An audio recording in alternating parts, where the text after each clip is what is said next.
Hello, everyone, and welcome to episode 81 of the Toonami Escape podcast. I'm your host, Greg Zeno. This week we have B-Dubs. Hello. C. Kohler. Hey, guys. And once again, it's Seda.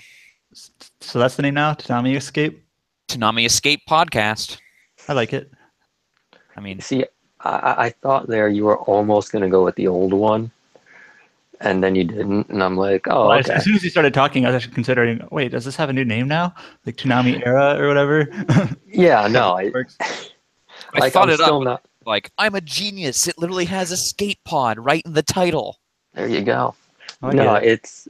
I'm still getting used to, hearing him say the new name, so it's, a little weird. Mean, over in our brother podcast, they haven't changed anything. Midfalutin, I guess, is his name now because that's his seventh name. Every time he says he's still doing Toonami Show Rundown, even though it's just the Toonami Showdown. Huh. Anyway, holy shit news! Unexpected. Yeah. Seriously. Just dropped out of nowhere that the block is expanding again. It's expanding to 10:30, and Black Clover will be starting on December 2nd to air at 11:30. Mm-hmm. Remember when Space Dandy hit, and the was that when the block first went to 11:30? A couple of years, several years ago now, and now we're at 10:30. Mm-hmm. Yeah. For Super. Mm-hmm. Remember when we said, "Man, we will never." I know 11:30 is going to be a rare thing. We'll never retch the clutches of 11 from Family Guy. And yet we have. Here we are at 10:30. Mm-hmm. So obviously not talking about the show itself yet, which I haven't heard a whole lot about, and what I have heard hasn't been, promising. But the timing of this is kind of weird, I think. Like, they're introducing a new show, at the beginning of December. And then, it's going to air for this, new schedule, this expanded schedule now, is going to air for 2 weeks, and then we're going to go on a holiday break probably. Maybe it'll air for, let me check. Well, I would let's see. There are it'll probably second. I'll give it 3 weeks. Yeah. But still, I think it's just a little bit. I mean, I don't think it's a problem or anything. It's just kind of you wouldn't expect it, I think. Yeah, the timing of it is weird. Maybe. And I feel like the show they're doing it with is weird too, because is Black Clover really one of those things that's getting that huge a push, or it's is it just fairy tale? Or is it just an incidental thing? Well, I mean, the way I read this is that they want to capitalize on it. So, they don't want to wait because it's a new show. I think there are only, been 6 episodes released or so far, or something like that. Right now, everything in the season is at 7, 8 episodes. Right. And so, the sooner they can get it on Toonami, the newer it will be. Even diehard anime fans might not have caught those episodes yet, and so they might tune into Toonami to just. And see they might have caught those episodes and been turned away by the dulcet tones of Yeah. Oh, but that's my other thing too, is why this show, again, outside of the fact that it's kind of a premiere-y thing to do, I think it's also Funimation trying to bank on it. They really think that that this show might have legs, even though I agree, I've heard the same concerns about the main character. So I believe Black Clover is supposed to be 50-something episodes. That is a lot of episodes. So this is not just hey, we suddenly grabbed this thing and it's not really a commitment. This is a commitment. Right. Yeah. All the more reason that they're eager to push it, I think, onto Toonami to get it in front of people. I kind of had this idea. This seems like one of those very sudden, they told us last week we're expanding, so here's our plan things. What I was going to say is, I feel like Black Clover is for shonen anime, it's not the biggest name. It's not like My Hero Academia, which those rights have been gobbled up by Hulu or Crunchyroll or whoever, who knows. But I feel like Black Clover is kind of big enough that they hope that it can be a headliner, but it's not too big where somebody else is ponying up money to get it already, type of thing. So Funimation basically, in trying to sell it, Toonami ended up getting it type of thing, where it's kind of like not the absolute biggest thing, but big enough. You see what I'm getting at? Like, Yeah. Well, and it also fits kind of Toonami and Adult Swim's MO of like taking risks on shows. And maybe, DeMarco and those guys are kind of thinking, hey, this could be big. And if it is, we can kind of, beat our chest to the fact that we were there at the beginning. and we Yeah. should probably worth mentioning that like stuff like Bleach is ridiculed a lot, and basically It outside is. of like the very first arc of it, nobody is going to praise it a lot. But it was like a solid like ratings hit for Adult Swim, but even before Toonami came back for like Mhm. years. Like Yeah. it was, yeah. people watched it.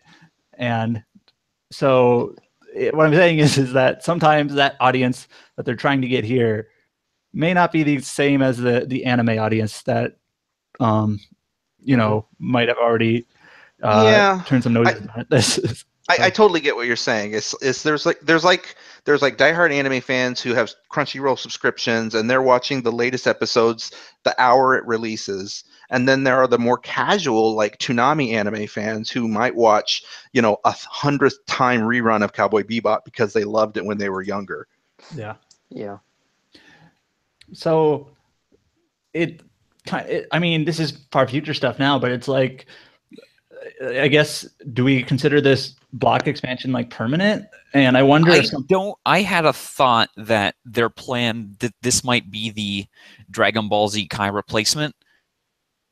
So And you then think if it as was, soon and as if it, Dragon Ball and if Z it Kai indeed was a releases- sudden thing, and they were just like, "Fuck it, air it now," then maybe we just Dragon Ball Z Kai just goes, and we lose that hour, half an hour. Okay. Or maybe they did actually want to expand it, because we know that they took the first airing of Super off for the night, which is something that Toei very much apparently wanted. Yeah, Yes. and I think that's an important thing to mention about all this too, because I think we've all for a long time have been complaining about the fact that super premieres weren't happening during the Toonami block, and so it's like there are probably a lot of people who were tuning into Super on Adult Swim before Toonami begins, and then tuning out for the rest of the night. And it's like, this is the only thing I care about. Yeah, exactly. And I'm kind of hoping now that they'll have to tune in to see the new episodes of Super during Toonami. They might be more compelled to stay around. Yeah. And I'm thinking if maybe I honestly think maybe 10:30 is here to stay, and if we do lose that half hour that Kai had, maybe we just lose a half hour on the back and everything just pushes up a little bit. Maybe. Or maybe we keep it and they, dip back into the well of, the dozen or so action shows they missed while Toonami was off the air. Yeah. Speaking of My Hero Academia, I think the thing with that show now is that with season 3 confirmed to be starting in April, and probably that's going to be at least another 12 episodes. That would put the total episode count at like 50. So basically, we're getting as many Black Clover episodes as 3 seasons of My Hero Academia. At least. It might be another 25, in which case it's a Full Metal Alchemist Brotherhood. Mm. And well, so I mean, it feels like when that first season came out and the reception wasn't really super hot, like it was kind of viewed as a disappointment, it feels like they were kind of like, maybe not. And then Hulu went in and snatched it up, and now it's a big thing. And now they're like, oh, yeah. because now if they want to air it, they're on the hook for like either 50 or 60 something episodes. Mm-hmm. I wonder what like Toonami's gonna do with like the back end of the block too. Like what happens when Outlaw Star ends or Cowboy Bebop? I mean, that's not that far away, I think, for Outlaw Star. Let me check. I mean, they could honestly just repeat it, and I honestly wouldn't mind. But like, I kind of feel it's kind of weird. Like that's what they used to do, is they kind of had these old shows that they just repeated, and now they kind of decided that wasn't worth it, and now they're kind of like slowly inching their way back there again. Outlaw Star ends early March, and that's probably more like mid-late March once you include it. Well, It's with hard- Outlaw Star, there are a bunch of like old shows that have gotten updated HD re-released on releases, Blu-ray that's what recently. I'm getting at. That's exactly what I was getting at. Like, are That's we a gonna place do where you something- put like a Vision of Escaflowne. yeah, or or Gundam something. Wing, or G Or Gundam. some old Gundam. please. Right. And again, even Outlaw Star is technically not the same version they showed before. Right. Right. I mean, the version before was heavily edited. I didn't realize how heavily edited it was. I never saw the original airing, but people posting the changes, going through that it's kind of surprising. How many, Yeah, how much they actually got away with too. I think Cowboy. I hope to God that Bebop is just leads into, all right, we're finally airing all of Dandy again. Oh, that would be too good to be true. But I do think that if they wanted to go back and show some like classic stuff, that's sort of the hour that they should use to do that, because it does feel like there is a bit of an audience there for that sort of thing. I agree. They just have to pick out the right shows. I saw someone mentioning kind of in the thread, they got Black Clover mixed up. Okay, someone eating. Yes, someone's very loudly eating chips. Mute your mic, man. I don't think he knows how to mute his mic. I'm sorry. I thought I could just cover it and it would work. Yeah, I think you don't realize that you have the most sensitive microphone of all of us. Every Which is very keystroke which is very super shocking. loud. Which is very shocking because it is a very cheap microphone. Yeah. Sometimes those can surprise you. Yeah. Anyway, you were saying. What was I saying? Someone got Black Clover mixed up with Darker Than Black, and Yeah. like Darker Than Black, I know for the longest time people have said like this is a show that feels like a Toonami or an Adult Swim show, and it's kind of at the point now where it's old, but like I don't know how I don't know how expensive it is to acquire something like that, and also I guess I now realize that that's an Aniplex show now and not a Funimation show. That switched. So I don't know if that makes things tricky. I mean, Aniplex isn't. I mean, I know there's no Aniplex show on the block currently, but they're not. Yeah, they've had shows still before. working with Toonami. Yeah. So, but like, They just don't have a huge library of Toonami shows. Yeah, but that's what I'm kind of getting at, though. Is like I'm sure there are a good number of shows that are 5-10 years old. Yeah, that in that range that like they haven't aired that they could, and if they're not, obviously being older, you'd hope they'd be less expensive and maybe worth it. But that's kind of the big Lupin's replacement. Yeah. I just had a thought about Lupin's replacement. What? Check this out. Code Geass. Oh, to get ready for the new season or movie or whatever it is. So how long is the God. first? I know. Is Code Geass like the first two, like 50 episodes total? Probably. Yeah, that's probably too long to make the third season, which is out this year. I mean, I don't know, but at the same time, there are a bunch of sort of, really quality shows that aired around that time that Toonami wasn't either, there for, or was airing or was broadcasting at the wrong time to pick up. Darker. Sorry. Yeah, I mean, stuff like Darker Than Black, Full Metal Panic, just generally that sort of thing could have aired on sort of this version of Toonami, but not on the old version of Toonami, and aired a lot of it while Toonami was off the air. Also, can I just say, please get Naruto Shippuden off the block. It's just sitting there taking up a slot that could be used for here's a cheap older show. Well, the thing is, I have a feeling that Naruto Shippuden is probably really cheap, and they can kind of slot it there, and then they maybe Toonami literally never have to worry about it for it probably gets eyeballs where regardless of how much we complain about it, because people recognize it and they're like, I recognize that guy, that annoying.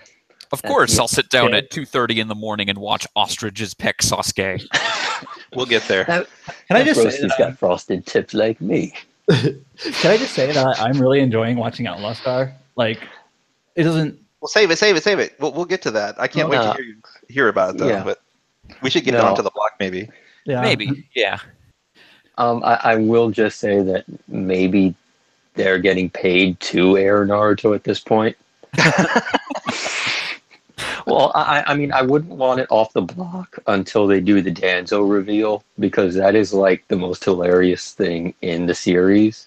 Like, they could just do that reveal and then just cancel, and I got no problems. Just like right in the middle of that particular fight, just nope, Just the that's his second he power. We're reveals it, done. blank Yes. screen. Exactly. Just like, we're done. Like, Goodbye. just cut to commercial for the rest of the episode. But seriously, Naruto Shippuden is like Skyrim. It's the cockroach that won't die. No, that's a bad analogy because Skyrim's a legitimately fun game, and I know, but in Naruto's terms a of, I slog. can't believe that's still around. Yeah. Yeah, I mean, like, you could mod Skyrim at least, you know? Even like before we're gonna be in Skyrim's a good game. I'm playing it in VR, and it's amazing. It's just- Post-nuclear apocalypse, you can play Skyrim on your toaster. Todd Howard is the leader of the world. it's a good game. Don't diss it. Meanwhile, But I will Gaben say is that sitting the in a... problem with Shippuden is that it's this terrible thing that won't go away. No, It's critically horrible. the Danzo review is legitimately the best thing about the series Well, from this point going forward. Don't worry, we have like 20 more filler episodes, and then we get into Oh, the arc that nobody seriously? likes, I guess. Like, I don't even know what's coming up here. Wait, seriously, 20 of these? I think it was like, maybe not that many, but I think it was another really long filler arc, and we've only seen like... Yeah, no, I'm remembering now. There is a... Oh, God, We shoot haven't me. even seen the cats. I Oh, think that's hell, like in you're an right, episode the or fucking two. I got cats. bored and looked it up. Looked what up? Well, I hope they're not in an episode or two, because I would be like, crazy talking ninja cats could maybe spice up a bit of long Shippuden filler arc. Nope. The Nope. thing is, I think this ostrich that we'll get to is like tied in with them somehow. So Oh, God. no. if I'm seeing the ostrich, I'm thinking, oh, okay, this must be coming up real soon. So Anyway, shall we talk about the block? Yeah. Probably a good idea. Dragon Ball Super, episode 41. Come forth, divine dragon, and grant my wish, peas and carrots. In this episode, man, that's a weird chant. It is. It's not much better in the High Valerian. And that's a huge ass fucking dragon. I Yeah. mean, So they, I They were missed the inside first that 15 bitch. minutes. What happened in the first 15 minutes? Someone give me a summary. okay, they found where they didn't have the seventh Dragon Ball, and then they No, discovered, you're skipping all the Zeno stuff.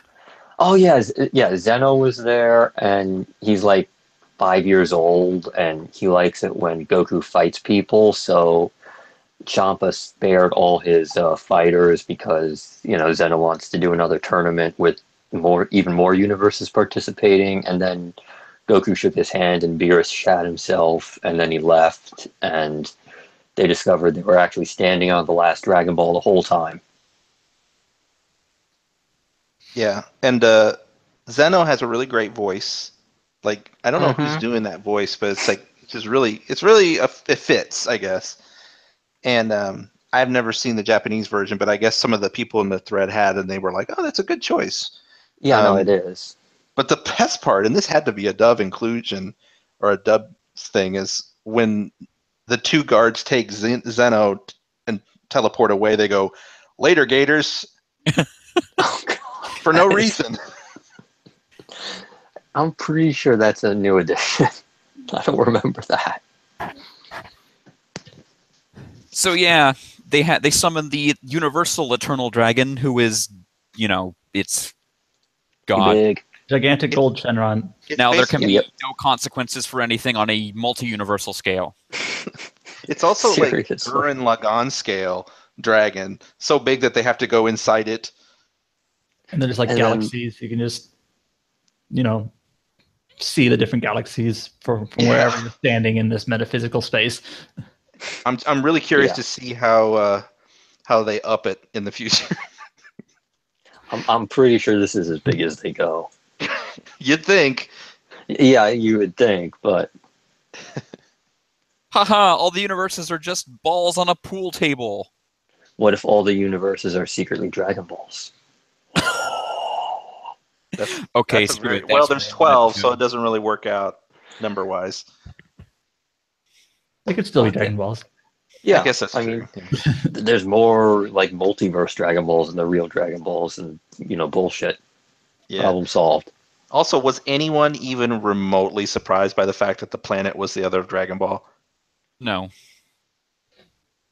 I mean, I forgot that was how they did it, but at the same time, I'm like, there's not a lot of time between now and I didn't see when that. the next arc starts. You So I mean, the thing was, I figured it out right away because every time they would cut to a wide shot, you'd see the 6 Dragon Balls and the planet just huddled together, and they're all exactly the same size. Yeah. And you're just like, oh, well, it's just right there. I mean, if you're So paying that I much saw the attention, part at the end where Beerus makes the wish, and they ask him what he wished for, and he's like, "I got a better bed," being silly. But he apparently wished for his brother's universe's planet Earth to be revived, so his brother can have better food. And by better food, we mean Japanese food, of course. No, we mean literally just instant ramen, just Yeah, cup it's noodle. ramen.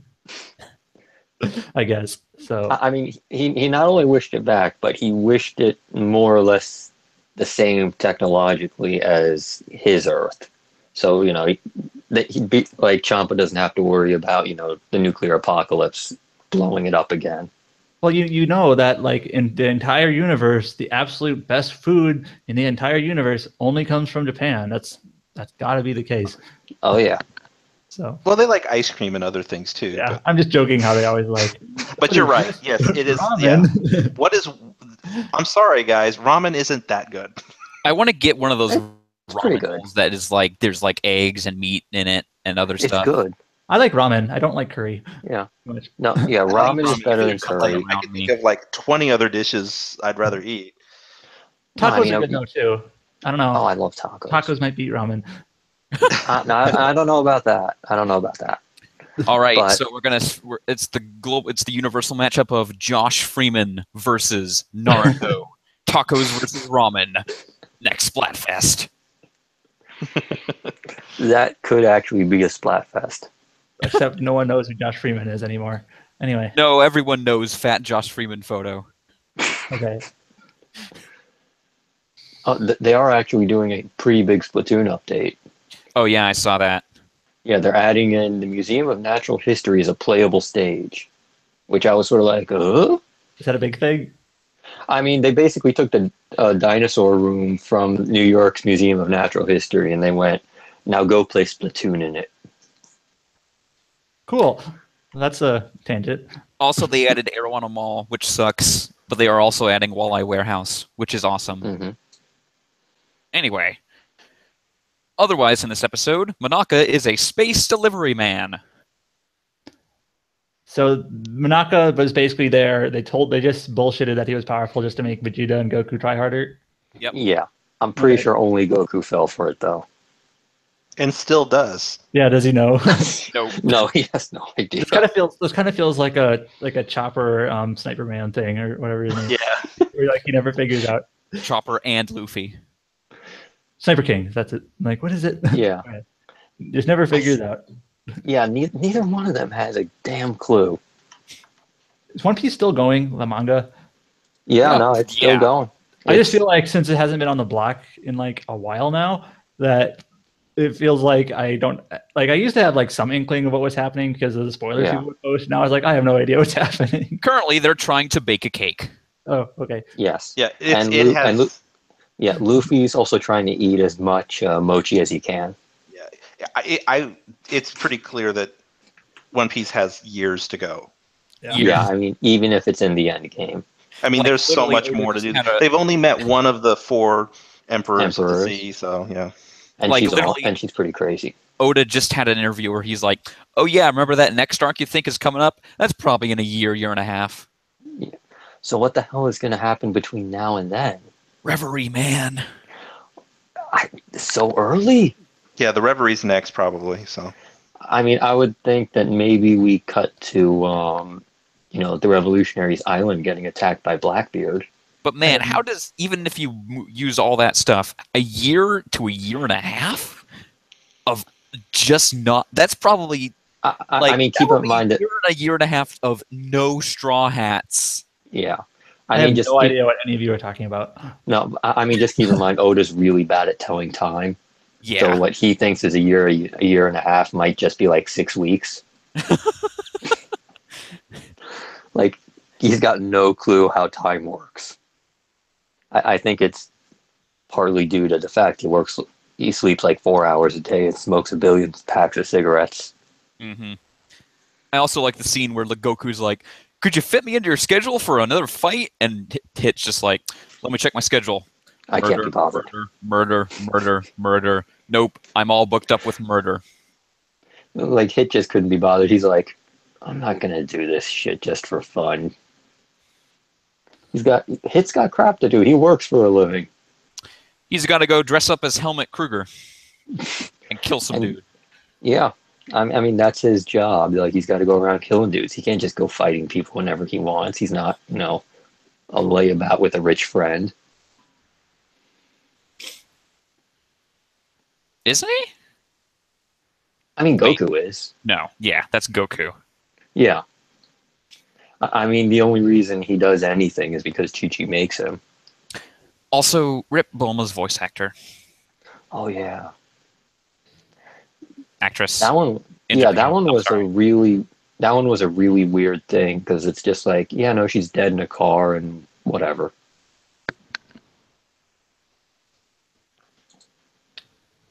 But yeah, I mean, someone who's voiced a role like that for so long, obviously that's a big blow. And like, I was looking at some of the roles she did, and like some of these shows I didn't see in Japanese, but like it's pretty clear she had some like huge iconic roles, and just just a freak accident or whatever it was. So it's sad. And she was only like 57, which that's honestly pretty young. Like, I mean, it's not that old, but it's like, that's still too early. Also, geez, Chris Ayers, man. Oh yeah. Wait, what? Chris Ayers is in the hospital for that I knew. I'm like, you made me think like, oh hell, he died too. Fuck. He had a funding campaign, like crowdfunding. Yeah. No, I know. I was just sort of like, oh hell, did I miss that now? Well, he had a crowdfunding thing, which you can argue that nobody should ever need to have to do that ever. No. America, but still, it broke its goal pretty handedly. Yeah. And that probably won't. That's not going to cover all of his expenses. But still, no, but it'll help out. It's a little bit heartwarming to see that. People chiming in, literally chipping in to help him. So. Yeah. We'll see what they do when Frieza comes back in. Oh, is this a spoiler? I know he comes back. It's like, no, he comes back. Come on. Yeah. like the pictures are all over. Like, you literally have to be in a sensory deprivation tank. Yeah. And I mean, this is Dragon Ball, so it shouldn't be that surprising. Yeah. Like what they're going to do with the voice. So. I mean, I would assume they just get his brother to do it. Yeah. But it's sad. Get ready for scenes of Chris Ayers' brother talking to himself later. Yep. Anyways, should we talk about Kai? Absolutely. Let's talk about Kai. Mm-hmm. Dragon Ball Z Kai, the final chapter is episode 140. The powering up continues? ? The subtitle for all of Dragon Ball. Super Gotenks is achieved. And then Super Gotenks is immediately not there. I love this title. Like, the powering up continues. Like it's ever stopped. It's almost like broken English. Like, your noun is the powering up. Like the powering up continues. It's like, it's not only is it's like, it's almost like broken English, but it's like perfectly encapsulates like Dragon Ball Z. Yeah.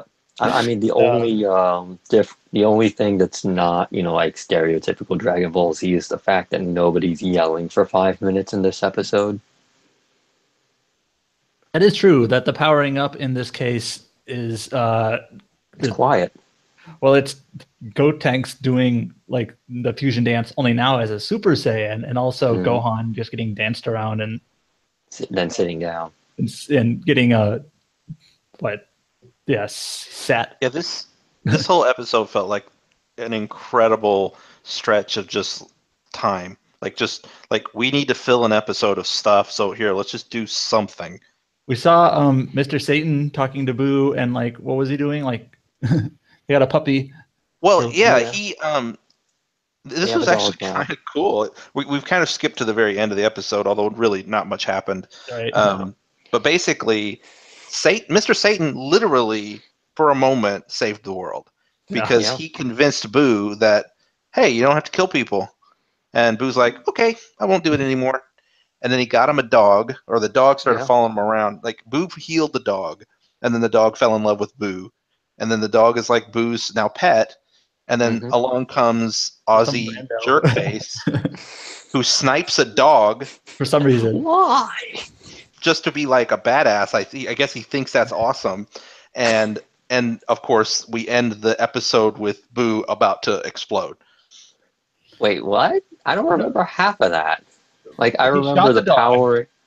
Like, I don't remember the dog getting shot though. Like, I That was remember my the gosh. end That's like scene the of very the end of the episode, and then Boo I just must have got this zoned out. look like, I'm gonna destroy the entire planet. Yeah, he's now humans are dead now to Boo. Yeah. I mean, it does feel like the whole Gotenks thing is just sort of finding a way to draw out the arc until Well- Gohan's ready. Yep. Yeah, well, that's kind of the funny thing is I assume we're really speaking open spoilers here, but the Gotenks and Gohan stuff, like both of those things are actually like less important than like this Mr. Satan just joking around with Boo stuff. Yeah. Which It is is. actually more important. Which is really fucking stupid, and when you take a look at the entire arc, but whatever, there you go. It's also not spoilery because every episode begins with the opening that shows Goku fighting a version of Boo we have yet to see. Yeah. So we all know that's where we're going. Yeah. Meanwhile, the old Supreme Kai has finished walking around in a circle and is now proceeding to sit. And Yep. take a nap. More on this in the next episode, I guess. I mean, it's But the most obviously important- it's supposed to be just silly and Yeah. supposed I to be a mean- little bit just tedious, like almost intentionally tedious, but Yeah. I mean, gotta play those carefully. Dragon Ball is always better when it's a little silly. It's just, I'm not a gigantic fan of where this arc goes. It Well- feels like everything in this arc is just a massive waste of time. It is Yeah. a stretch. That's Like what it I was feels saying. like literally everything. Like we know there are like 2 consecutive plots going here that literally will not matter. Hmm. And then there's nothing. It literally feels like there's nothing going on now that actually will matter. I think the problem is we have the foresight, Yeah. like I said, with the opening. Like if we had not have ever seen this before and not had that opening spoiling itself, like we Mhm. might think there's a chance with Gotenks, but unfortunately we just know there isn't. So Yeah, it Well, would. I mean, I will say when I first watched this, and I watched the Boo arc when it was on like originally, like kind of off and Yeah. on. Like I didn't catch every episode, it was on every day or whatever it was. Right. But like it was at least somewhat interesting. That like, oh, okay, so Goku's gone, so that means someone else has to step up, and like it was somewhat interesting. Like what's going to happen? Is it going to be Gotenks? Is it going to be Gohan? But now it's like obviously there was a lot of other problems just in the arc itself, but just kind of there was at least that. Yeah, So. I mean, I will say that it just, watching it again, sort of older, it does sort of feel like, they're putting Gotenks out there as a way to sort of buy time for Gohan to actually do his training properly for once. Well, I mean, if here's that sort of makes sense. yeah, I mean, like we're just sort of repeating the same thing. Yeah. This is a stretch. They're just stretching out the plot until Goku ultimately will defeat the enemy, like always happens. I'll tell you what's interesting to me about this episode, though, is Piccolo used the closed beam again. Yeah. And what's now, this has gone from being like something that makes me laugh to like I am legit shocked at this point. Like at first, the first time he used the closed beam, I thought, what the hell? I thought it was like a JoJo thing where they're just like they don't know what Piccolo's powers are, Yeah. so they just gave him that, and it was going to be like a throwaway thing. And then he did it doing again, and then he did it again, and now he's done it again. I think it's been 4 times. Like if I Yeah, actually it's been like count 4 this. times, and it's like it's a legit power. Like I think he used it when Gohan was really young, when he gave Yep. him after he transformed or whatever. With the sword. Or yeah, he didn't give him a sword. He gave Gohan his own clothes in the Cell arc. Right. He gave That's two. I think in one of the hyperbolic time chamber things, like training, like somebody came out with like tattered clothes. I don't remember who it was exactly, and he fixed It was them. probably Vegeta. Yeah, and now this. No, no. Vegeta got clothes from Bulma after he broke his clothes. Then it was probably Gohan again because Yeah, he's his I dad. think it was Gohan again. Yeah. It's just one of those things. It's like, I mean, do you imagine, like, Gohan's getting married and then he's like, oh, I need some rent a tux, and Piccolo's like, don't worry, kid, I got you, and just sort of beams a tux onto him. I can't tell if this is a Piccolo power or like all Namekians have the power of the clothes beam. I have no idea, but I kind of want to find out. Anyway, there's probably nothing else to talk about in this episode, so do you want to talk about JoJo? Sure. Yeah. JoJo's Bizarre Adventure, Stardust Crusaders, Episode 15, Justice, Part 2. Get ready for a lot of Part 2. Anyway, in this episode, I guess Star Platinum can do that. Yeah, I guess that works. Sure. They just decided, yes, he has like superhuman lung capacity.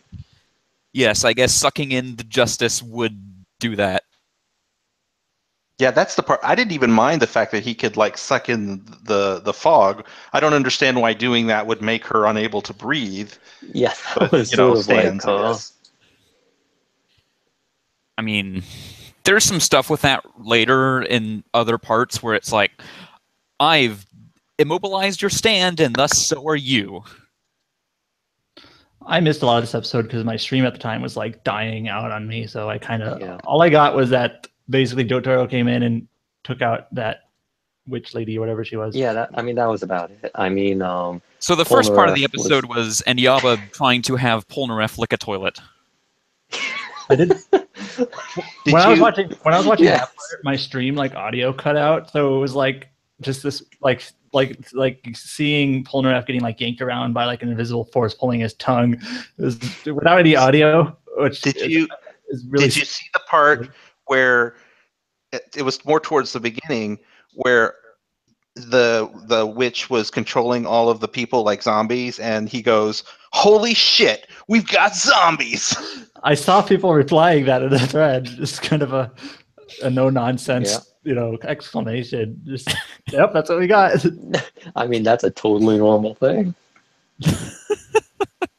and I'm sort of wondering, what year is this in again? Because it's in the late 1980s.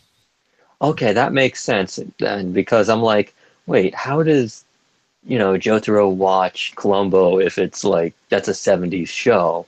Because I thought this was in like the 70s or something, Do you want to know a terrifying thing? What?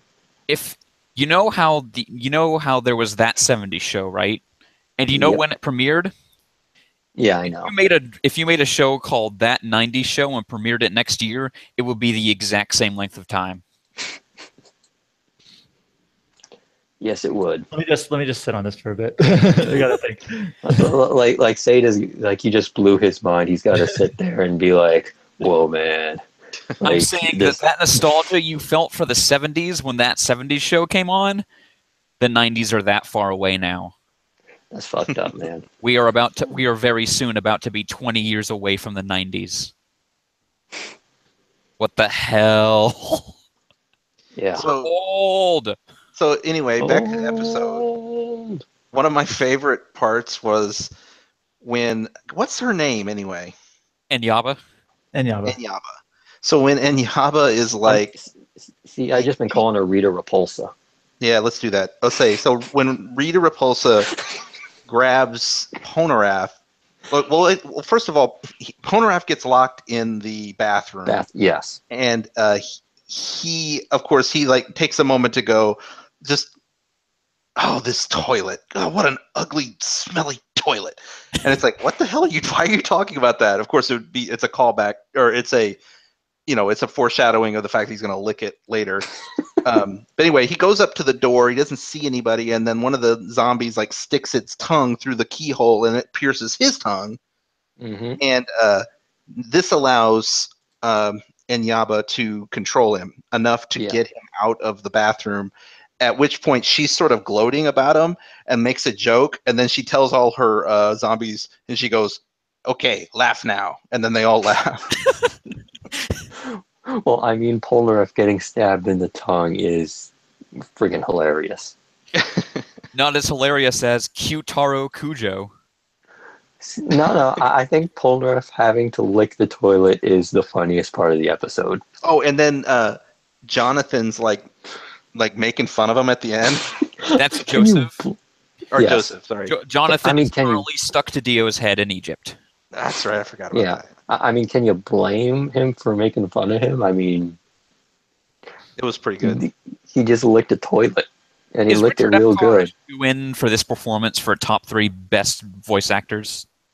Probably. I think so. Let me just say that it's kind of amusing. Like the last several episodes, or at least a good handful of them, have put a lot of focus on Polnareff.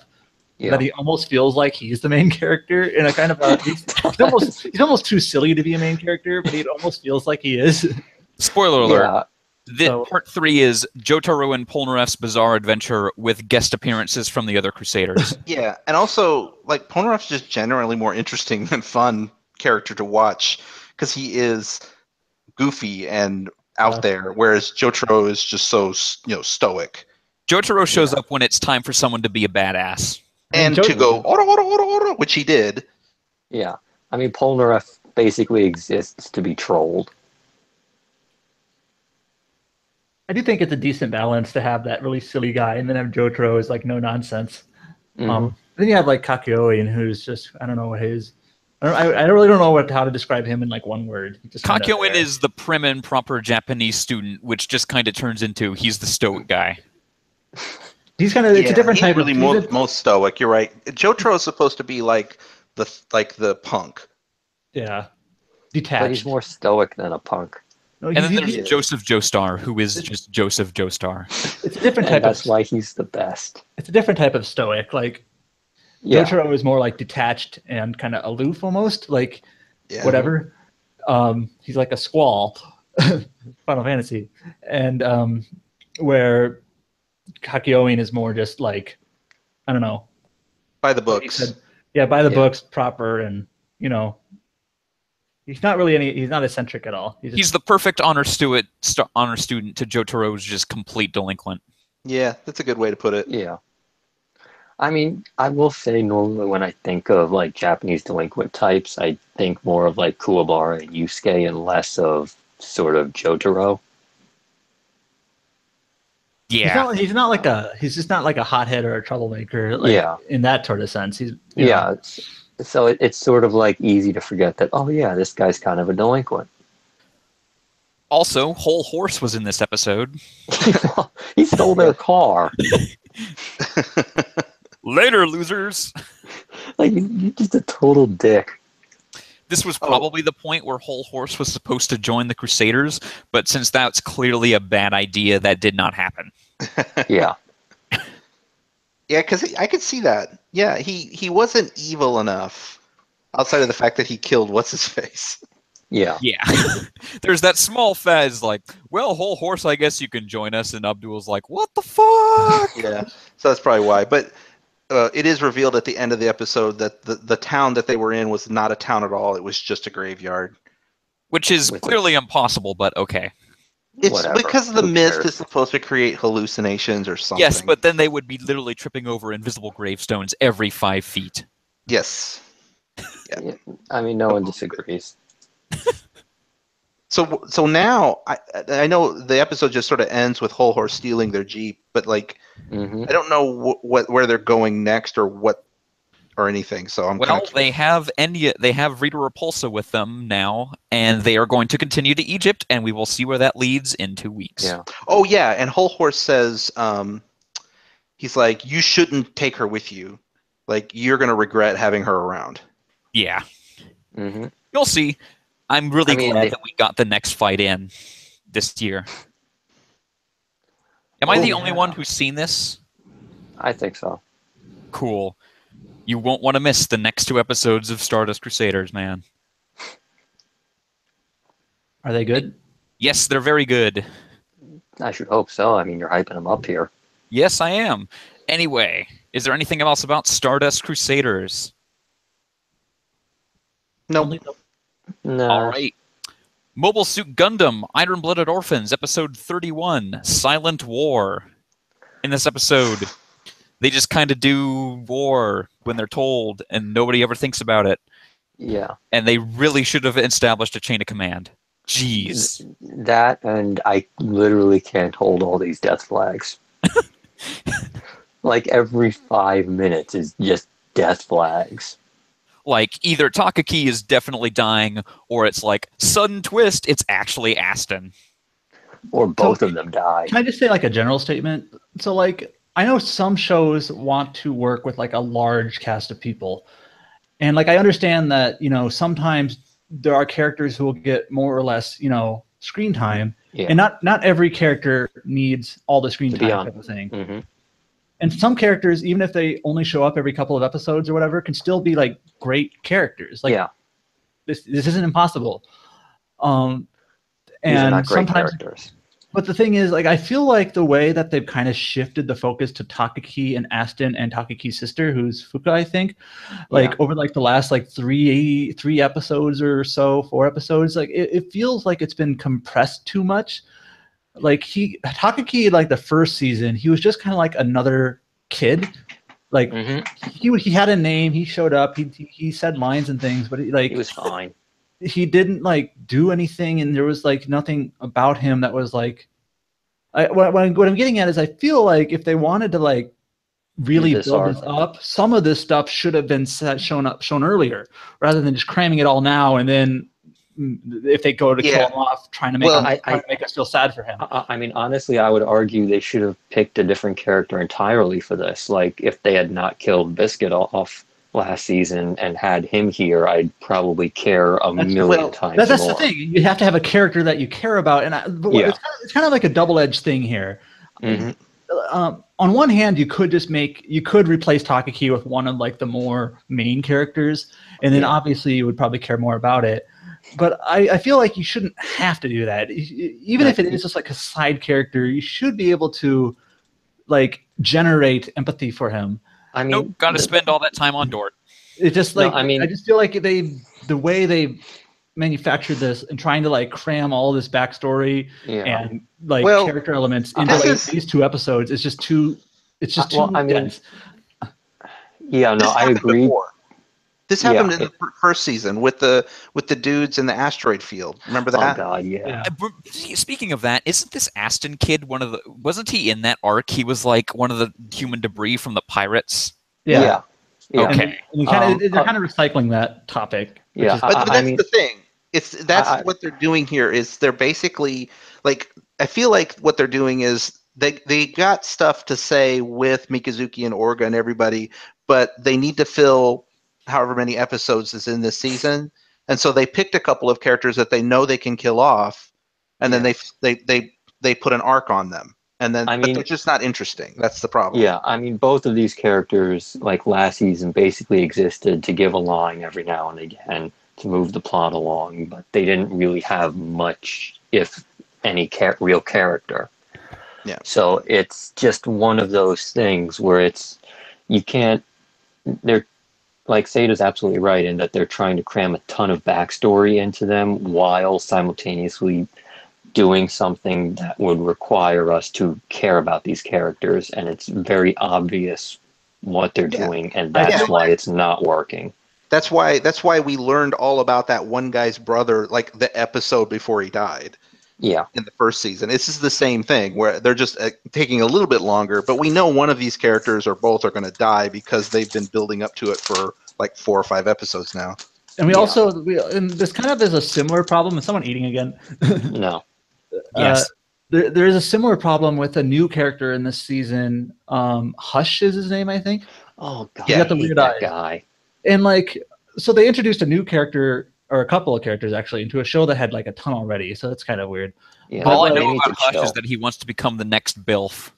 Yeah, that's exactly what I was getting at. Like he literally just kind of like sitting on a stair step, and he's like, "Let me spit out my backstory," which is that he had like an older brother who was like an experiment for the Mhm. system that they use. Alea Like, Vignana. yeah, that they inject into their backs, and he died. And they just kind of like cram this whole like character's story into like a flashback scene. And they tie Mikazuki into it because Mikazuki was the kind of the counterpart, like successful operation. So obviously, like there's supposed to be some sort of resentment there or whatever. And it's just kind of like they just introduce a character, they introduce his backstory. They haven't done anything with it yet, but it's just kind of like I feel like why, like why? I think he's like his. I think I mentioned this before, but I feel like his character exists to be like the new fresh blood of this season. Like he's the new character that's going to be added to the troupe to give this season a different feel. Yeah. Yeah, except it's kind of not really working because he's lame. I kind of You feel guys like this show had so many characters to work with that it They didn't didn't- need one. I totally understand that sentiment. Like a lot of Yeah, movies or shows we'll like do that. we'll add a for the character or whatever. Like, well, I'm trying to think of a good example. I can think of some examples, but none of them are good. Yeah, I was thinking of I Sword Art Online added Xenon, but that's not really a good example. Well, it's not. The best character from Sword Art Online was Yuki. Yuki, and that was great. Yeah. So like I understand the appeal to adding a character, but I kind of feel like those shows had like slightly they had more Smaller tight knit casts. cast to begin with. Yeah. And this show kind of had like a sprawling cast. I feel like they could have taken one of the characters they've already introduced and like Built him up. built them in, like had them kind of build into this role rather than just having don't- just a whole new character. I think you're asking a lot of this show because I don't think it really does story very well. It does characters okay, and I think it cares a lot about its politics, but like I don't get the impression that Iron Blooded Orphans has really thought out its plot all that much. No. Speaking of No, which, but I it mean- looks like at the end of the episode, fuck, I'm forgetting dude's name. Fuck. Oh, Beardy McEvilstein? No. Oh yeah, Yes. Well, Um, yes. There's Galen? that. But at the but at the end of the like very end of the fucking episode, radio guy. it seems like I'm literally forgetting McGillis. Yeah. It literally seems like McGillis is going off to battle, and then it seems like Beardy McEvilface is like, all right, let's take these Tekkadan guys to go kill McGillis, and it's like, wait, how are they fighting each other? Who's fighting who? What? Yeah, I mean that's the thing is we don't really understand what the fuck is even going on at this point because we're basically in the same situation as the kids who are sort of being used. That's Like, actually Like, it literally would not surprise mean, me at this point if evil McBeardface was just like, haha, fooled you all. You were fighting your allies the whole time. That's Well, He basically has a conversation with the other evil guy, and he's Yeah. just basically sitting there saying, haha, I love killing these human debris. It's like, Yeah. how evil, transparently evil can you be? so And transparently this evil one is the thing answer. that like this is one thing that kind of annoyed me when this maybe last episode or a couple episodes ago where they kind of start this war. Like they didn't really fully explain why the war was happening. It was just Yeah. like so some guy, Galen now is his war. name, basically like did like a fake assassination attempt on the Arbrow prime minister who's also a beard guy. So many beard And then like guys. that was supposed to like tick off another group, and now they're at war. And it's like, well, Galen was working for somebody. Was it McGillis? Was it Russell? I wasn't sure. Like I was kind of the point. Like I'm not sure if I actually missed something, Like, or if all this is I like, or is this supposed to be like intentionally vague? As best as I can understand it, Beardy McEvilface works for Rustle in secret, kind of. Wait, he works for Rustle? Galen does. Yes, yes. Rustle was like, bring in the bearded man. I think we have three different bearded mans here. Basically, Yes. to pit him. Basically, the bearded man is here to kind of fuck up McGillis because McGillis is too open about being connected with Tekkadan and about being up. He's trying to gain power over. He's trying to gain. He's competing with Yeah. Rustle, and Rustle's like, nah, bro. But yeah, I will say that as somebody who like season one, like I saw a lot of potential there, but I feel like it would have been a lot better if it was less episodes and Mm-hmm. obviously, and a couple other like tweaks here and there. But I saw a lot of potential. Like season 2, for a lot of the praise I kind of saw beforehand about it being like It's not a that step great. up. I'm We haven't gotten to the disappointed. crazy stuff yet. I know there's a lot of episodes left, Yeah. but I still kind of feel like I wonder if it's just kind of the same problems where like they had so many episodes they need to fill, and like Sequeler was kind of getting to this earlier where Yeah. I said a second ago, I think we're complaining because we're in the middle of this little. I would almost call this a filler arc. yeah, Like almost. this arc with these three kids. I feel like this is just stuck in the middle here to just sort of to pad out the season, and I'm sure we're going to get back to more interesting stuff. I mean, it does feel like it's way too early for a filler arc, though. Like we're like I think 4 episodes in. Knowing a little bit about what happens, the gist of what happens, we're started to see that Tekkadan has very much operated so far on just like, this is our job, we're going to do it, and we're going to fight whoever is in front of us. And they never really ever think about, the larger big picture. Well, they're orphans and they have to grow up. To become back. Yeah.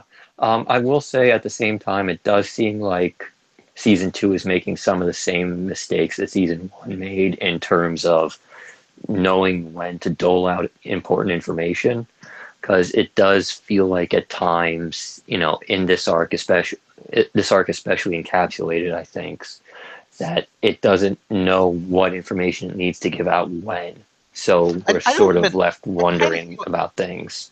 I think I see what you're saying, but actually, I went onto a wiki and I read, like, I had to figure out like who is part of what group. I was genuinely curious, so I went and I found like a cast list, and I started putting names to organizations, like, oh, okay, this person's in Arbrow, this person's in Gallarhorn, et cetera, and then it also had little brief descriptions like Gallarhorn is this and Arbrow is this. And once I had read all that, I go, okay, it's starting to make more sense to me now. And what I realize isn't so much that the show isn't giving us information, it just does it poorly. Because what it does is it starts out the episode with just like exposition that goes on for like 2 minutes of like, the Arbrow organization is going against the blah, blah, blah, and the blah, blah, blah. And it's like, I'd rather you'd shown me that rather than just tell me. You might as well say, Jinder Mahal is having a big fight with John Cena for the fate of the universe. And sort of my thing is less that, I think, and more, that's definitely part of it, but it's also like, why are they at war right now? Like, but again, if you go and look it up on a wiki, it's all explained. Well, they just don't do it in the show. Well, like, my thing is like, they definitely explain these things at some point, but like, if we go back to last season, we literally had no idea why anyone was fighting until like the very last episode. Yeah. Like once we had the whole season and we could look back in hindsight, I'm like, oh yeah, no, that makes perfect sense. It's just that I feel like they don't really know when to give out, information. Well, if there's one thing if there's one thing we can know for sure, is that Vidar, the mask guy, is truly really Biscuit. Yep. Oh, please. Definitely Biscuit in there. I hope it is. I miss Biscuit. Biscuit, come back. Oh, wait. Did you see the picture that Crimson and Cheetah put in the thread? Somebody had drawn Biscuit, like the guy taking the mask off, and it was Biscuit inside. Oh, yeah. That's the sort of fuckery this show needs to be great. But no, it's Galio. Yeah, it's like... totally it is, but, that's less fun. Now the question is, when will he do something? Never. Anyway, shall we talk about Hunter x Hunter? Okay. Hunter x Hunter, episode 74, Victor and Loser. In this episode, Gon says, fuck the plan, I want to get fucked up. And he gets fucked up. He gets real fucked up. I want to talk about this for a second. Everybody in the thread, and leading up to this episode, and even during it, we're talking about, like, Gon being just insane. Like, he's just crazy. He's insane. He's like, he's not right in the head. Mm-hmm. That's not the feeling I got from this episode. in fact, I would call him risky, but it felt like he was really thinking this through. I No, mean, you the can thing think you it missed, through and still be crazy. the thing you missed is that the plan was basically for him to. I think the plan started with Get him in throwing that the spot. oil, and Yeah. then destroy the ground, just spring the trap, do the boulder, and then he's trapped, do the punch. Everything before that, he was just doing for his own satisfaction. Okay, Well, I yeah. see. He literally said, "Sorry, Bisky, I got to do this." First of all, For the record, I do want to say though, like it wasn't the kind of crazy that I was expecting. Like I thought he was just going to be like, I can take it. Like throw every punch at me, I can beat you. It wasn't stupid. It was like calculated. He was like, okay, you can blow off my arm, but that's only going to give me a chance to kick you. No, You know? he did. He was there. He was really trying to prove that he could take it. That actually was what he was doing. But I Yeah, mean, I he wanna wasn't prove doing that it I in a can- way that like he was just dumb. Like Because he had been trying to master the Gyo stuff with the Yeah. like handstand thing, and he Right. couldn't do it. And that was him just being like, "Fuck you, I'm gonna do it anyway." I don't know. I mean, like he was smarter than Genthru. He pulled a move on the guy that's supposed to be smarter than him. Yeah.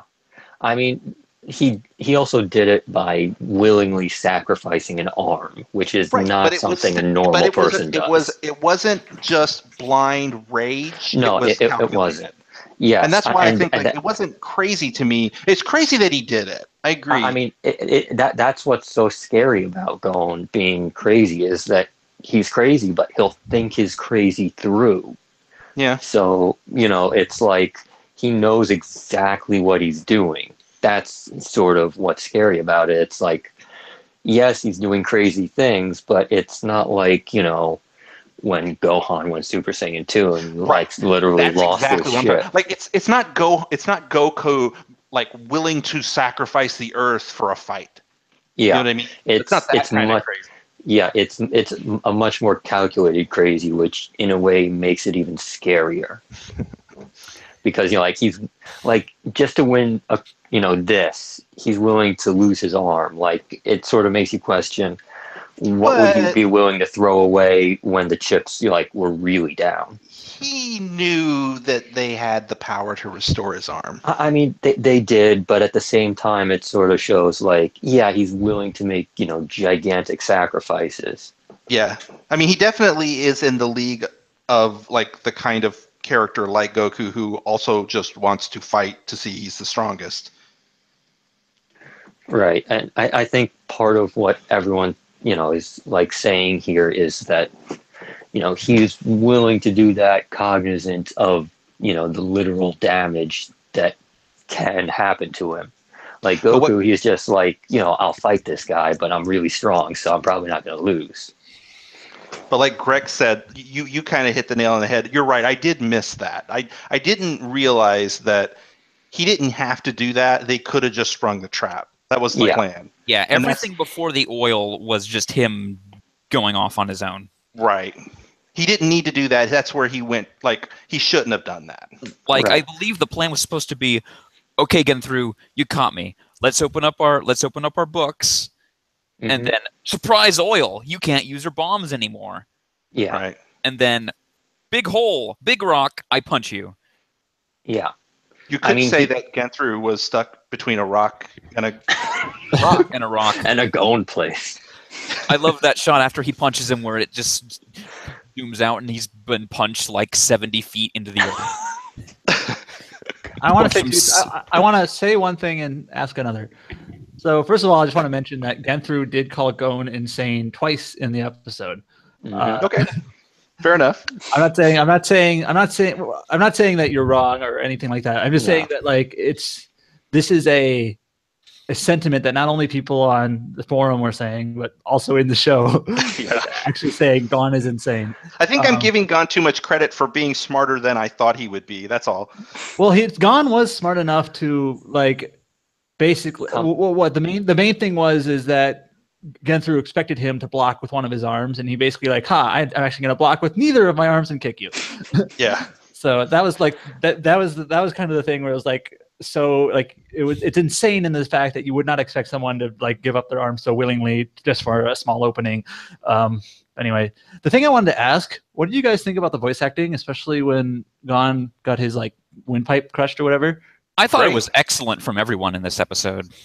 I will say that Todd Haberkorn does a pretty good asshole like villain kind of voice. Even if I mean, Gentru he is really like does. even if Gentru is like not really like that intimidating, he Mhm. is still an asshole. You mean Like- not at all intimidating. I think this that's what fight I is meant, one of the yes. best of the year, and I just kind of Genthru might be one of the 3 worst characters of the year. Yeah, I think that works because he's strong compared to Gon, but like compared to like Bisky, she'd probably just murder him with one hit. It's also, but I kind of see where you're going though. Like as much as we shit on Genthru, he is voiced by Todd Haberkorn, who has a great voice. Like I always like hearing Todd Haberkorn in characters. He does a great job. Yeah, And then Erica Mendez basically like you have to act as though your windpipe is crushed, so you kind of have to like do this sort of whisper thing. Every time I realize, every time it's like, oh yeah, Erica Mendez is gone. I'm like, how? I don't know. I think it Wait. sounds like I think Ryoko or Ryu, whatever her name was. Ryuko. Like at the beginning, I kind of heard it, but now she's completely vanished. yeah. She's really sort of nailed the role down at this point. Long before this point. You know, I'd forgotten that it's her, but yeah, she's probably the anime voice actor's like biggest rising star right now, yeah. or one of them. But Her yeah, and Christina V just vanish into those roles. yeah, they just do such good work. But yes, the crushed voice box, the crushed larynx or whatever, yeah, it was pulled off perfectly. It sounded great. The only thing that's still a little bit weird, but I don't know how it was in Japanese, is the "show me rock" type of thing, or whatever. It's like I don't know how else you would translate that, and I don't really know what it is in Japanese. It's So- just John Kenpo. Yeah, John Hempo or whatever. John Kenpon. So you can't translate it as rock paper scissors. You know, that's too many syllables. So show me Yeah. rock. It's the same number of syllables. It's the same thing. It's instead of rock. Oh, I see. Rock, paper, scissors. There's more syllables in English. But Yeah, you couldn't say that. Yeah, I see what you mean. Yeah. So, and that's just kind of a translation quirk. You know, you can't do anything about it. So, like if they didn't have to match up the voice flaps, then they could easily, it's certainly better than what was it? Naruto.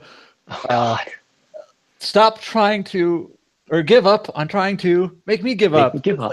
Oh man. That was Do better, translators. That is terrible. Nobody honestly, can pull off that line. I don't think they cared that much. Oh, or let's not go too much into Naruto because then we'll start talking about pervy Yeah. sage and all the other Yeah. stupid translation things they do, Yeah. Anyways, which is literal, but it's terrible. But the reason why I brought that Yeah. up is I thought the voice acting was pretty good. I think this show, Hunter x Hunter, considering like how many characters there are, like They're it's, doing a good it's job. impressive. Like a lot of shows like this, I feel like some of the main casts are good, but everyone else is not so good, or But I feel like this show, like even like most of the side characters in this Great Island arc that we'll probably never see again, were pretty well done. Tesgero, I think, was the only one that was like really questionable, but that's like the first one in like this whole show so far that again, like Tesgero really is stuck like, out. I am reading the script for the first time. And even then, I think the voice.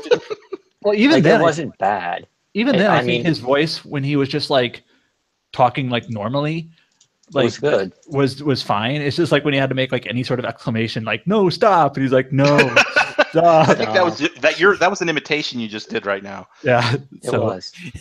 Oh, stop. I want to say this real quick too, is that I think Hunter x Hunter to me is the biggest surprise of the Toonami block to me, because I was not excited about this show when I first heard it was coming to the block. I thought it was going to be like a kind of lame Naruto, or like just another kind of run of the mill kind No, of that's show. Black Clover. Yeah, kind of. That's what I thought, and I thought that's what it was going to be. But this show has exceeded every expectation I could have had about like the quality of the animation, the quality of the story, the quality of the characters, the quality of the voice acting. All of it is so good. It's definitely a show I will recommend to people in the future. Production-wise, this might be one of the best shows of all time because it's like try to think of a bad-looking episode of the show. Yeah, It doesn't exist. No. Like even in the episodes where they're just kind of not doing any action really, they're just kind of standing around and talking. Does it actually even take a noticeable dip in quality? Nope. It's not as immediately obvious like where a budget episode is. Right. I mean, there's certainly some there, but they do some pretty good tricks to like hide it. close ups or things like that. Whereas like any other like long running show, it's pretty obvious. Like every once in a while, oh, this episode looks like crap. This is a budget episode. And then like shows like One Piece and Naruto just become that forever. Yeah. Every episode is the budget episode. And like it says a lot, with the exception of Genthru, it says a lot when the bad guys are just as charismatic as the good guys, and they're all charismatic. Like you just like watching these characters do things. Previously in the best villain category, it's been limited to a single character, but with the Phantom Troop this year, I think that has to change. I would be willing to go there, yeah. Because the best thing about them is that I don't think any of them are like best villain of the year material on their own, but put them all together and it's like, wow. Yeah, they probably win if they all get to count together. So I'll just make it so you can vote for, the group or the individual. All right. That's cool. So the weird thing at the end of this episode was then they're like, okay, let's heal everyone in both sides. Oh yeah. Yeah. So like, this is where Nen gets weird. Now, was this the card that could like do revive anything, or is it just cure anything? It literally regrew Gon's arm. So it works because of all the restrictions placed on it. Okay, that's like the thing that's like trying to wrap my head around Nen. Like, there's literally this ability that someone made to make a card out of this magic Nen that could literally heal anything. Like, that's just possible? Sure. Yeah, I mean, it's the sort of thing, like, you have to understand that with Nen, you can pretty much do whatever the hell you want as long as you place enough restrictions on that, the thing you want to do. That makes a lot of sense when you think about it that way, because, like, it's like in video games where, like, or like Skyrim, for example, if you go and cast, like, Soul Trap 1,000 times and just do it over and over and over and over and over, it might take you 20 minutes, but you can level up super fast. And it's kind of like that. It's like if you put enough effort into making something difficult to happen, you can make that more powerful. Like Nen power can be created that's so strong because of the fact that you had to go through all this other restrictions that you can't, you have to meet all these specific rules, and if you do enough difficult rules, it's like winning the lottery. Suddenly this Nen power can do almost anything. It's literally like turning on all the skulls in Halo. So is this like governed by some like omni being, like the god of Nen, or is it just like a natural force that just exists that people have to manipulate? I mean, at this point, we're pretty sure it's just a natural force, but then at the same time, by the time the anime ends, you're gonna be like, holy shit, maybe there's something more out there.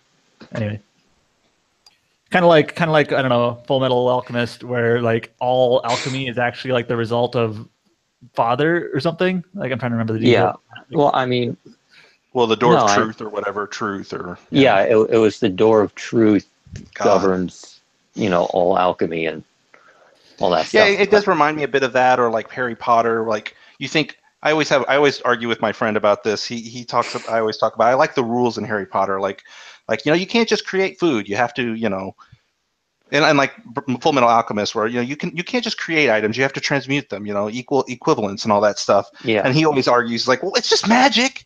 Why can't you just do anything? It's magic. And it's like, but that makes it more real when there's a rule involved. Yeah. And I mean, the rule to get this card is like ridiculously convoluted. Like you have to get all these other cards, and you have to be on the island, and then you have to get the voucher and then turn it in, and you can only use it on the island. I'm pretty sure the game itself is basically the conditions that make it so powerful. So it's the game and then the conditions to actually get the card. To avoid the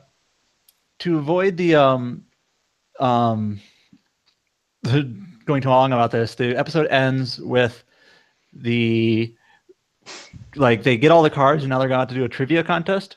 Yeah. Basically, Genthru wasn't even going to be able to to win the game anyway. No, it's kind of a great troll job by Gene and all of the guys that made the game, because it's like, oh yeah, you can get cards by stealing from other players and stuff. Because like we were saying earlier, it's like almost like the game wants you to act like Genthru did and steal cards and use your Nen and do all that kind of thing. And then at the very end, you sort of discover, oh shit, I can't actually win playing that way. Yeah. Can you imagine if they got it and it's like, time for a quiz, and he's like, what the fuck? Yeah, like if he had just killed Gon, it'd be like, oh shit, who the hell am I going to get to answer these questions? I don't know any of this. What was Wild Luck Alexandrite again? How did you get Strip of Beach? He'd be like yelling at Gon's dead body, like, how did you get Strip of Beach? Tell and then me. Razor just flies in as like a dodgeball, motherfucker, and he flies back out. Anyway, shall we talk about Lupin the Third? Sure. Lupin the Third, Part 4, Episode 20, Dragons Sleep Soundly. In this episode, both Lupin and Nyx have to grab the thing that's in every spy thing eventually, the secret agent list. Oh yes. Which Mission Impossible movie was this? This was the first one. Okay. Yeah. And I'm pretty sure it was a recent Bond film too. Spectre? Spectre? No, it was Skyfall. Yes, there it is. Yeah. But then that was only in the beginning, and it didn't matter after that. Oh yeah. But before that, just some light child assassination and water torture. Yep. So, Like, that's dark. And I know they go like, they give this line where they're like, we know you would block the bullet, Nyx. Like that was their plan to get him shot, was to literally try to shoot his child. Apparently. They were like, I knew that would happen. Okay. I mean, apparently they decided they're going to count on Nyx being A, the world's greatest secret agent, and B, an actual father. Basically, this episode also featured the return of that redheaded child who has the voice of like the smoking Italian grandmother, like at the family dinner table. Like the blonde girl's like, "Can you pass the butter?" And then the red-haired girl's like, Yes. "Hey, mom, can you pass the butter?" it's not even like that. It's hard to explain what this voice is. It doesn't sound like a child. It doesn't sound like a grandma. It's like I don't know what they're even going for. It almost sounds like I hope this isn't insensitive. It's someone who's like mentally challenged.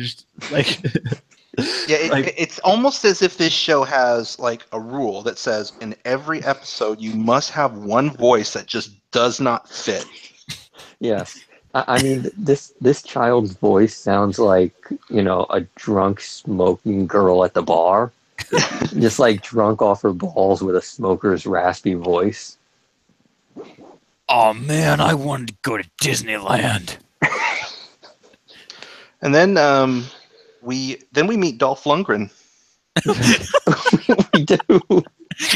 I was straight up just like, cool your jets, Dolph Lundgren. That was amazing because everyone in the thread was like, "Who's this guy, Dolph Lundgren?" And then the show says it. I wonder if that was a dub edition. I have no idea, but whoever came up with that was great. I like that Dolph Lundgren exists in the Lupin verse. It's really Tune the in best. next year for the team-up movie you've been waiting for: Dolph Lundgren and Leonardo da Vinci. That was the thing I was actually just about to bring up. It's so kind of like silly and amusing. I don't remember what the exact line was, but people kind of yelling out Da Vinci's name in like a really like serious fashion, like, "What's the meaning of this, Da Vinci?" It's just so great.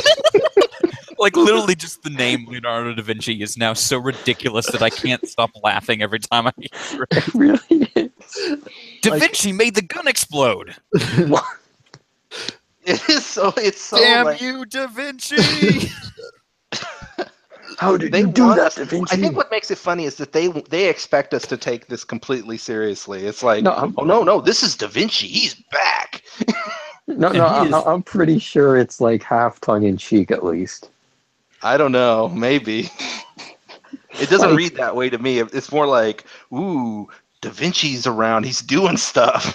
Da You Vinci better be really careful. looks and dresses like just like a blue-haired Lysander from X and Y. Oh God. He's gonna show up at the end with like super weird glasses and like 3 hovering drones that don't do anything. Yeah. Metatron M in the thread, he called him Action Da Vinci. That's the title of this Action, episode. Action Da Vinci.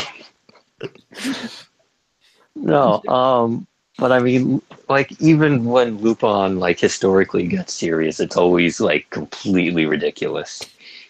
Like I don't think they know how to do a completely serious Lupin story. I just don't agree. think it exists. I think they just think whatever goes. That's what I've learned. Anything Yeah. goes in Lupin.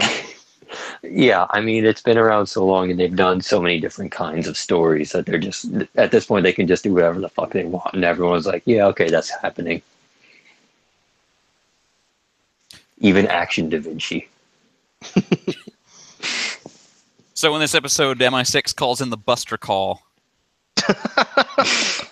They do. Yeah. I mean, they need to learn how to chill, though. I'll tell you this much. I don't think MI6 is on anyone's side. They're the bad guys. Well, they're the ones who revived Da Vinci by Yeah. harvesting dreams or something. Who the fuck knows? Like, they're not even protecting anyone. They're just flat out bad guys. They're just doing what they want.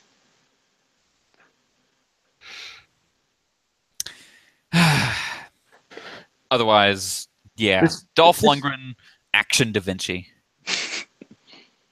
I'd watch that movie. Sorry to Dolph say that. Lundgren. Dolph Lundgren is Action Da Vinci.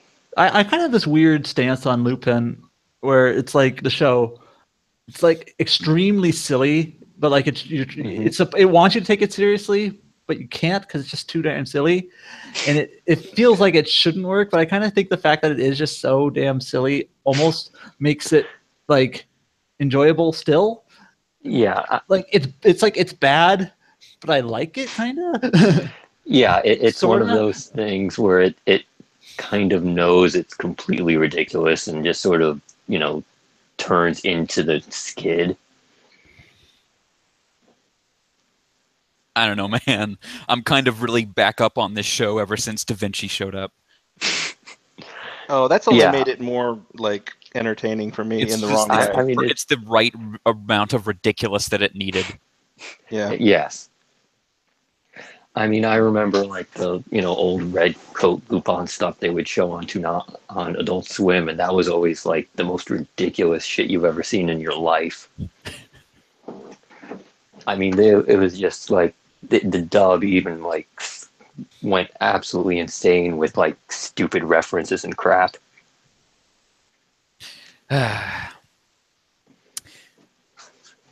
Is there anything else about Lupin the Third? Action Da Vinci. Starring Dolph Lundgren. I would watch a movie with Dolph Lundgren as Action Da Vinci.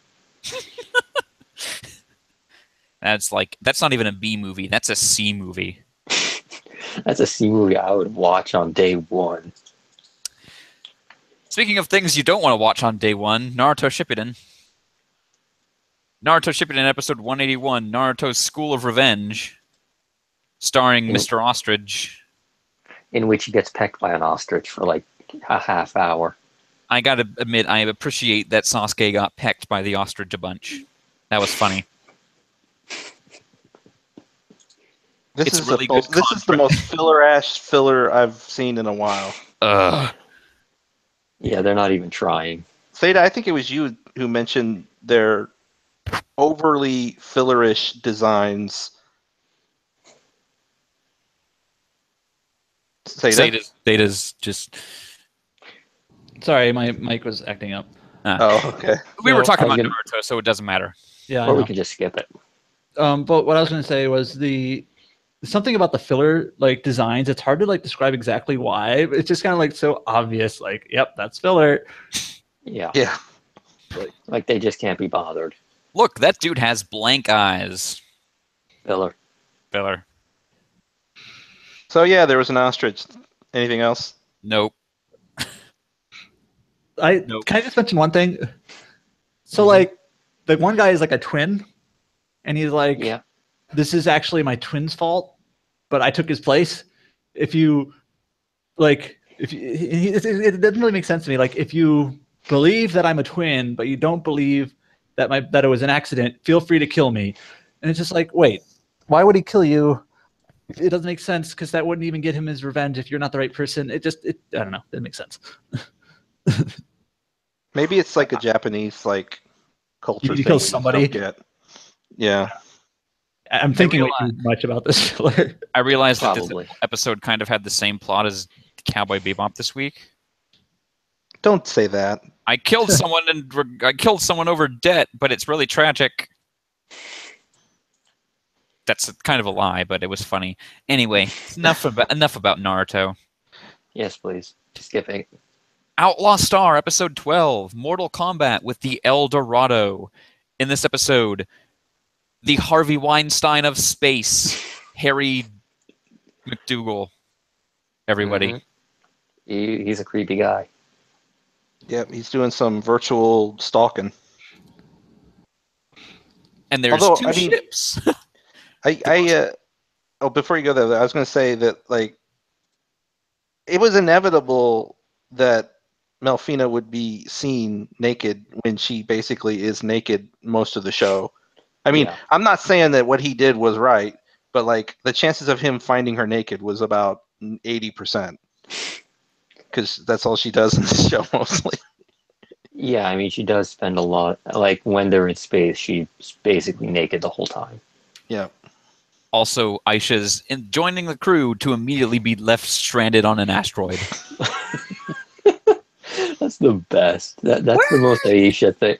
That's the most Aisha thing ever. She had some great like reaction faces in this episode, which she always does. It's actually kind of like fun. Like it almost seems like they devote extra animation just to Aisha for her like face. Yeah, they do. I noticed that in this episode, especially. They would cut the shots of Jean, and it would just be the same shot, and they'd cut back to Aisha, and she's got some wacky like Looney Tunes faces going on. And it's not just like the face itself. It's like very animated. Like it shows Jim, it shows Jean, it shows Melfina in the tank, and they're kind of all just they have some amusing lines or whatever. But then Aisha's got like this whole like wiggling around in her chair and making weird faces. So yeah, I think they know what they're doing with her. They're like, she's funny and interesting. Let's just animate the hell out of her. I bet there was some animator at Sunrise who was like, I want to do the Melfina shots. I mean, the Aisha stuff. Well, yes, there was definitely someone who was like, I want to do the Melfina shots. We don't talk about that guy. We did see her bare rear in this episode. Oh,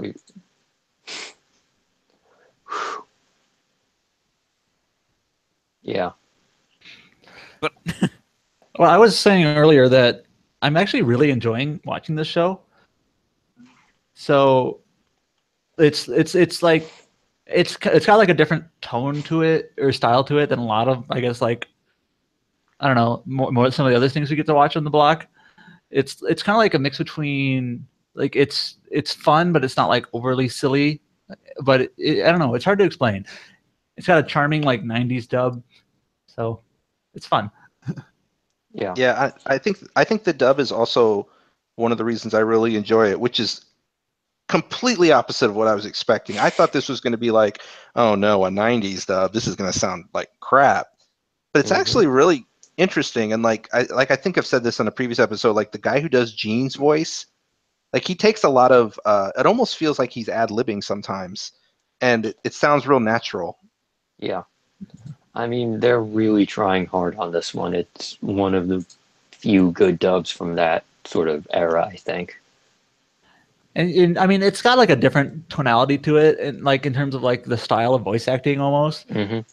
to other shows. And like in some cases, it might take a little bit more getting used to, but I think it almost amplifies it. But I in general, I'm just like really enjoying kind of watching this show. It doesn't matter that it's 20 years old or whatever. So It does things that I haven't seen other shows do, like having spaceships arm wrestle each other. Which is awesome. Yeah, I mean, it's like it's that's kind of clever and different. Why not? yeah, I mean, it's one of those things. Like whoever thought about giving, oh, I'm gonna give this fancy spaceship some arms, And a then them gun. arms and an axe. Yeah. It's like, you wouldn't think that would make sense, but there you go. I love that the spaceships have arms that hold weapons instead of just having the weapons on the spaceship. Yeah. That's the best part. And then it's got like it has things that feel 80s-ish to me as well, like the ship with the snarky attitude, Yeah. the computer. And it's like that feels kind of nostalgic to me almost. Hmm. It's a very nostalgic show in many ways. Also, where the fuck is Suzaku? Was she even in this show? she I don't know. last we saw her, she was betting on them, She lost Right. money. and she was like in a casino and even like in a bath, like just doing whatever she wanted. And then they lost, and she crushed that ticket, and that was literally the last we. It's still they haven't had the entire crew together in the ship. Not Yeah. yet. I mean, she's got to go earn that money back now because she was counting on being rich, and now she's not, and it's she's got to go take a sad nap.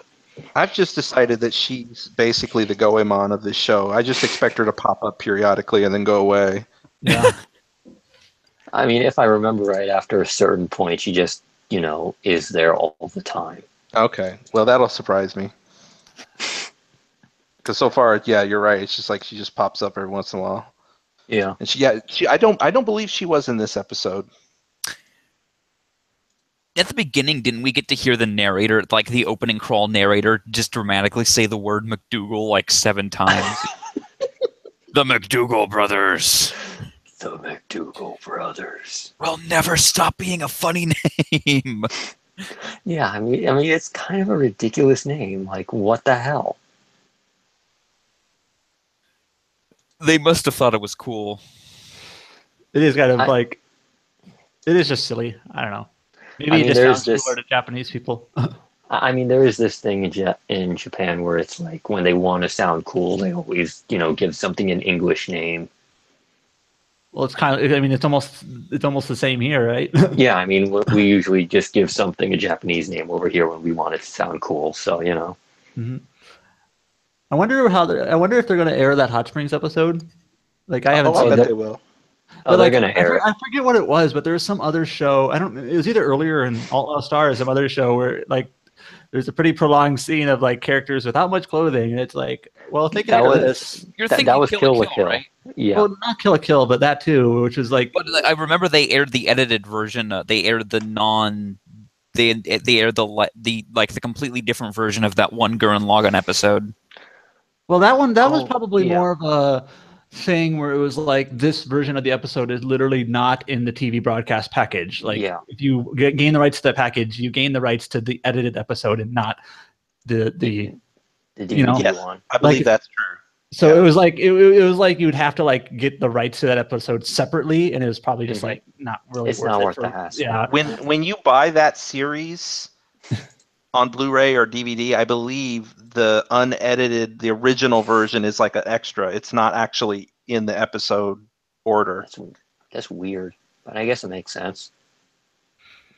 But yeah, I feel like they've shown plenty of stuff that like I assume that the Hot Springs episode can't be. No, I mean it's not that bad. Like we've had way worse be shown.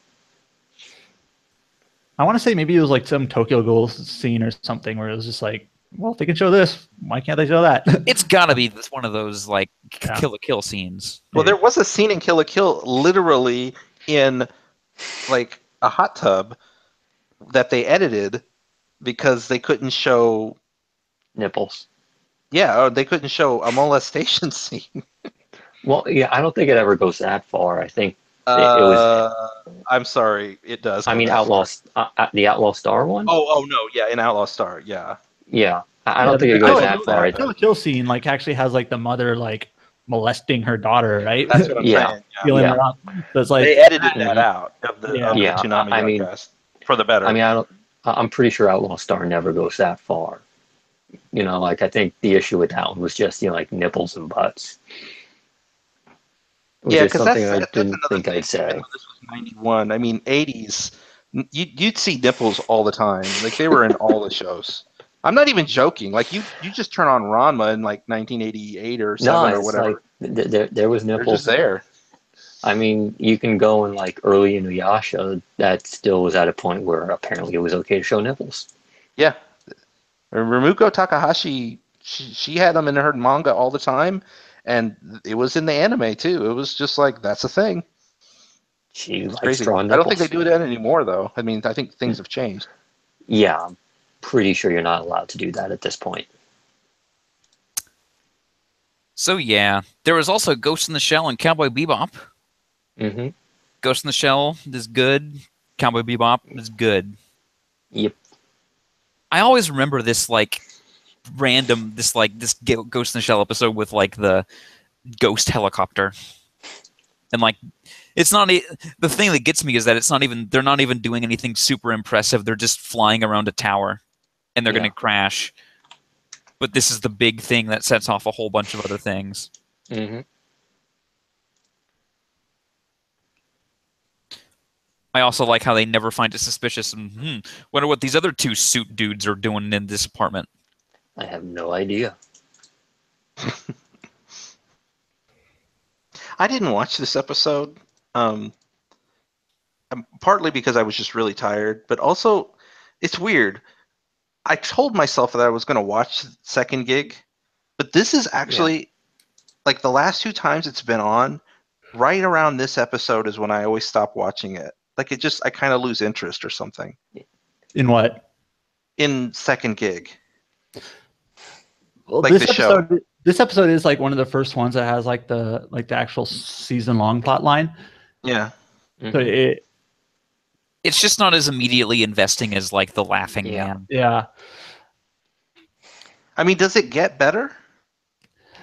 The thing is with the Second Gig, like my general opinion on it is that I think there are a couple of episodes like around like the mid to 2/3 point that I tied to the main story that I really liked, but I think the main storyline stuff kind of actually ends on a whimper, and it actually feels a little bit more anime than what the show typically is. And I don't mean that in like a fan service way. I mean it's like really convenient. Things wrap up really neatly, and like it's just kind of like, oh, that's of course it's how it works. And it feels it almost feels too, I guess, convenient is I think the best word to describe it.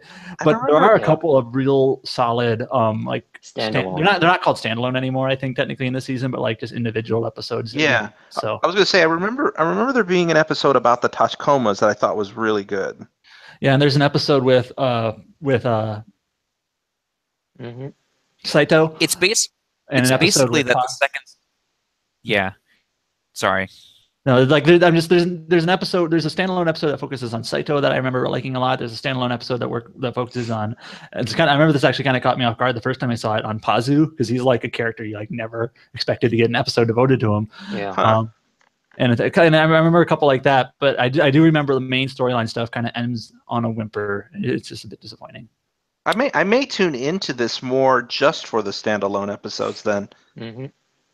What you're not interested in? When will they figure out that obvious villain man is obvious villain man? Yeah, I mean the like, guy with the scar shows up and he's like, "Hello, I am not a villain."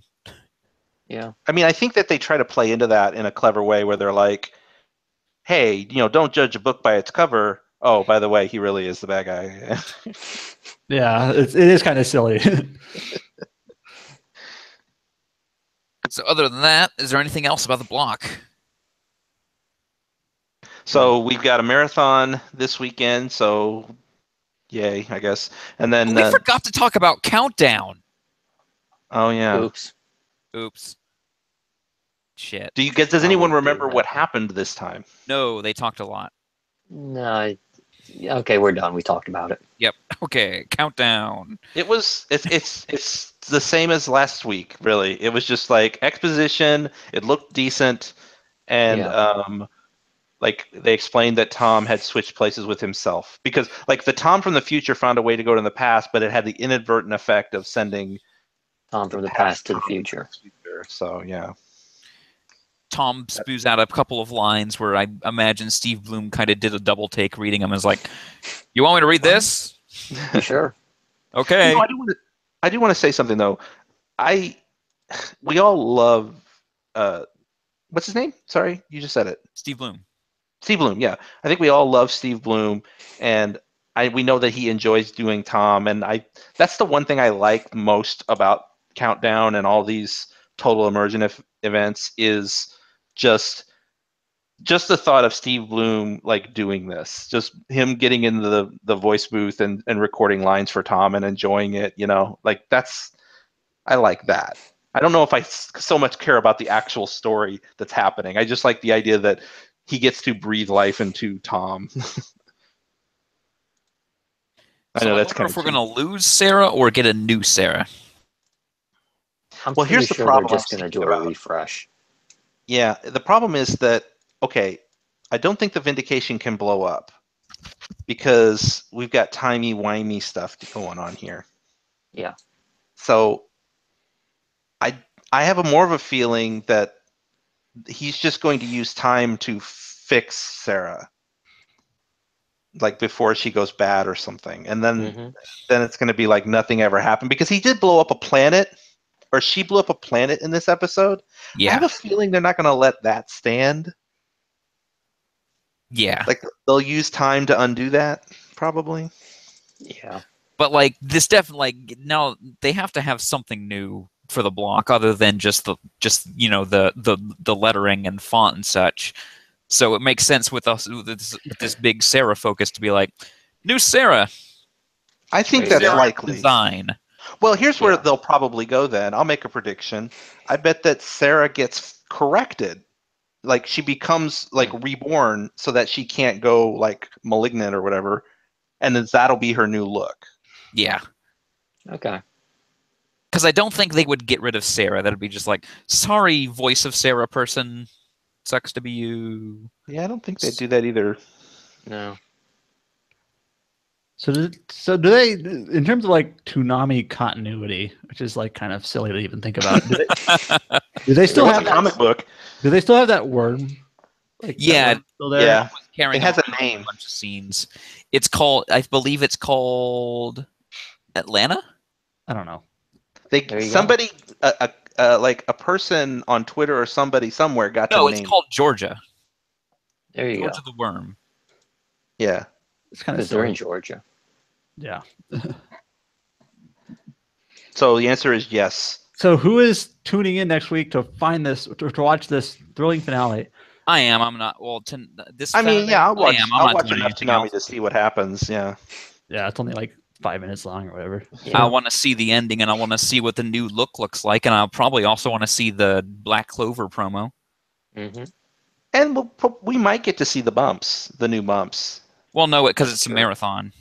Oh, well, that's true. Right. So they're gonna break it in on a bunch of boo laughing.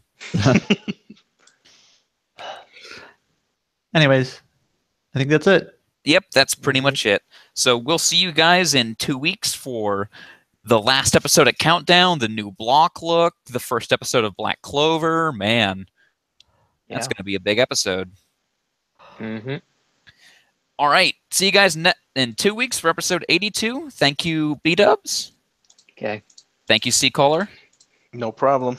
Thank you, Say That, as always. You're welcome. And we'll see you guys next time. Goodbye.